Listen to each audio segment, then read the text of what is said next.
¿Qué es la violencia? La OMS la define como el uso intencional de la fuerza o poder físico, de hecho, o como amenaza contra uno mismo, otra persona, un grupo o comunidad, que cause o que tenga muchas probabilidades de causar una lesión, muerte, daños psicológicos, trastorno del desarrollo o privaciones. Esa sería más bien una definición técnica, pero todos sabemos y conocemos lo que es la violencia y lo que puede causar esta, como sus consecuencias. Existen también todo tipo de violencia, ya sea de manera verbal, física, sexual, psicológica y racial. Adentrándonos en estas podemos mencionar muchas más cosas que causan la violencia, pero principalmente están los prejuicios o estereotipos, que con solo leer estas palabras podemos percibir lo negativas que son, ya que simplemente son idea o conocimiento erróneo de un sujeto que lo llevan a actuar como lo hacen, rechazando todo tipo de cuestionamiento a sus cero pensamientos. La construcción social de la violencia, como referimos de los autores Domenech e Iñiguez, son patrones y normas que consiguen regular la dirección de la violencia, pues lo socialmente construido orienta de forma pedagógica la violencia, en tanto que las influencias que ejerce el contexto social determina el fenómeno, y por tanto la idea que orienta el uso del lenguaje.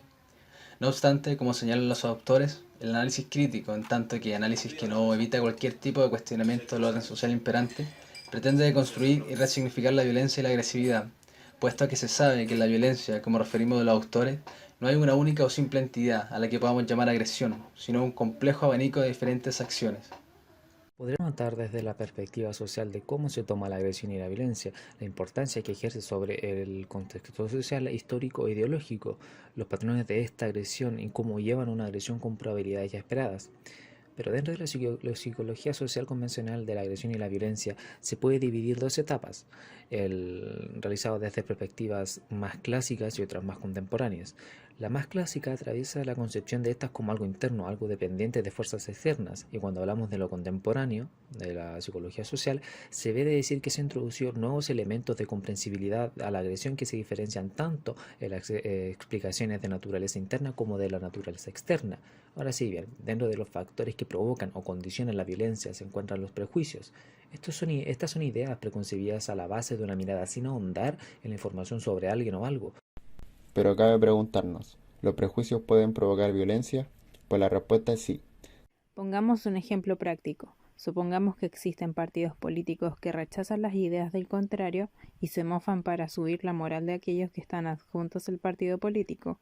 De momento no pasa nada, pero cuando el intercambio de ideas ya no es formal, por ejemplo un debate televisivo, sino que ahora los actores son los individuos que apoyan dicho partido, obvio habrá intercambio de ideas, pero cuando las personas no están sujetas a un reglamento donde la única arma es verbal, estos pueden recurrir a actos vandálicos, destrucción, violentar a otros, que no desean entrar en debates, en censura de manera deliberada a otros por creer que su partido es mejor que el otro. Esto es violencia tanto física y verbal, y al mismo tiempo está sujeta a los prejuicios. Puede que un colectivo muy pequeño piense cosas que no son acertadas sobre un partido político y que por eso piensen que no es apto para la candidatura. En fin, los prejuicios se condicionan en base a un colectivo, hacia un individuo en particular, pero también ocurre viceversa.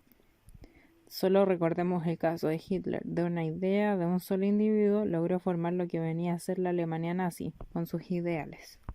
Pero esto seguirá ocurriendo durante muchos años más, pero quizá el fin de esta violencia está mucho más cerca que hace 100 años atrás. De cierta forma hemos evolucionado buscando la solución a los conflictos internos y esto nos ha llevado a tener una mejor relación con el par. Aunque uno de los libros más antiguos de la civilización está escrito, ama al prójimo como a ti mismo, independiente de tu religión, tus ideales políticos, sociales y personales, sería bueno hacer una reflexión desde dentro, para ti como persona y cómo puedes mejorar para que todo lo que te rodea tenga un nuevo aire y mucho más beneficioso. Hoy en día ya muchos han abierto sus ojos y buscan acabar con la discriminación llena de prejuicios y estereotipos, que lo único que han logrado es etiquetar a la persona que tienes al lado, para hacerla parte de algo que ni siquiera existe. Aunque la sociedad sea dividida en estratos sociales, cada uno de estos padece sus propios problemas, ya sea la falta económica, afección disminuida, estrés, etcétera. Cada uno de estos afecta de manera diferente a los estratos sociales y de esto también se puede generar violencia. Pero recordemos que dentro de esta sociedad no somos ajenos a otros por una posición privilegiada, somos los mismos de una manera u otra. Cada persona con sus problemas y soluciones. Y como alguna vez dijo Mandela, porque ser libre no solamente es desamarrarse de las propias cadenas, sino vivir en una forma que se respete y mejore la libertad de los demás.